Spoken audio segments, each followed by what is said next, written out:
ஒரு ரீஜனுக்கு ஒரு மேனேஜரா I had an opportunity to work for.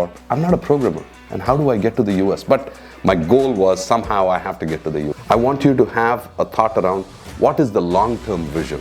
Be ready to make sacrifices. Please welcome. Hello and welcome back. You are watching Top 10 Tips for Career Progression. What we are talking about is staying committed. What does that mean, staying committed? I'll talk about a little bit about my own experience. First when I was working in Trichy, I was working as a marketing executive. And then I got this first opportunity, which is based out of Chennai. It was a dream opportunity. A region, a manager, I had an opportunity to work for, which I got through an interview with Aptech, and I joined them.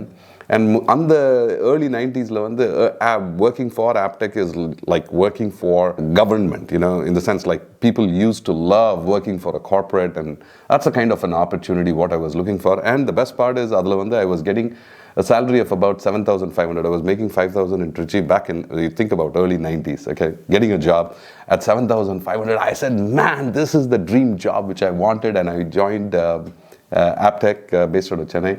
7,500, and it was like managing the entire southern region for Z-Point and things like that. So when I joined that, it was just about 6 months. Right around that time frame, all of my friends, I did my bachelor's in computer science, and all of my friends, they were going to the US because they were all programmers, and I was living with them. So the entire circle around whom I was all programmers, and all these guys were getting offers left, right, and center, going to the US. And my goal was, how do I get to the US?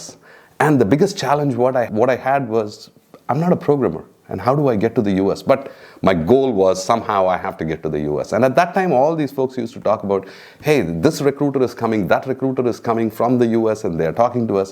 And then, on the time, somebody came up to me and he said, one of my friends actually, not somebody, one of my friends came up and said, there's a company which is based out of Chennai, and they are looking for a recruiter. They are a US-based company, and would you want to take that?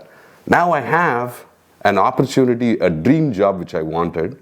And then I have this opportunity to work as a recruiter, and that was the only angle through which I can get to the US, to work in the US, all right? So instantly I said, yes, I'm interested, I'll go ahead and attend the interview. So I attended the interview, got selected and all of that. And then when it came to salary negotiation, they said, hey, we cannot offer you what you're making right now, we'll offer you only 5K. I just did not even think twice. I said, yes, I'll go ahead and take that offer. My dream job, what I wanted, and then I have this opportunity where I can work as a recruiter. There is no guarantee that that opportunity is going to take me to the US or anything like that, because they did not tell me that, hey, you know what, you work for us, and they'll take me to the US or give me an opportunity in the US. But that's what happened. So instantly I decided that I'm going to go ahead and take that opportunity at a lesser pay.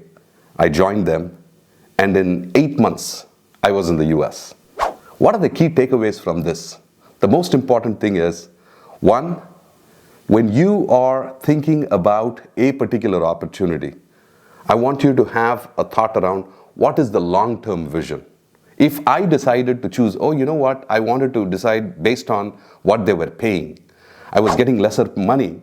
If I had placed money as the key deciding factor, I would have lost the entire opportunity. I would have just got stuck to what I was doing. So, one, do not make money as a deciding factor when you choose a role. The second thing is, I want you to think on the vision. What is the long-term vision? Do not be short-sighted. And the third thing is, once you accept the role, I accepted the role at 5K, and at that time I got several offers. Because I started working as a recruiter, everybody came and said, hey, we are looking for a recruiter. They were looking for a recruiter, other US companies, and they were offering me higher pay. But then I wanted to make sure that I chose this opportunity. I committed that this is what I'm going to be working. This is the salary I accepted. I stuck to them, and I showed my loyalty. I proved my loyalty to the organization. And the most important thing is the hustle and the hard work around it to prove myself that I was a good recruiter. As a result of which, they got me to the US in the next 8 months, and the rest is history. But I just wanted to tell you, it is so important to stay committed to any new role what you accept. A lot of times when we are looking at resumes, the key thing what we look at is how many jobs have you worked for, or how many companies have you worked for in the last 2-3 years? If you worked for 10 different companies in the last 5 years, you are termed as a job hopper. நீங்க வந்து job hopper னு சொன்னாங்கன்னா என்னன்னா, you're not staying committed. So, staying committed to the opportunity what you have landed or your employer is something very critical for career progression. The most important points which stand out when we are talking about staying committed, first and foremost is be ready to make sacrifices. When I took this particular opportunity, I was ready to make a sacrifice in terms of what is the pay what I was making. From 7,500, I went on to take this opportunity which was at 5,000 rupees. The second thing which you want to be aware of is being futuristic. Have a long-term view of what this role is going to offer you. The third thing is when you are accepting to that particular role with where you're taking a pay cut. Nowadays they call it as a haircut. All right, when you're taking a pay cut and you're joining that particular role, make sure that you are staying committed. So these are the 3 most important things what you have to understand when we're talking about staying committed. I am forever grateful for you to watch this content and share your comments and thoughts and sharing with your friends and family or people who are in need. I'm forever grateful. Thank you.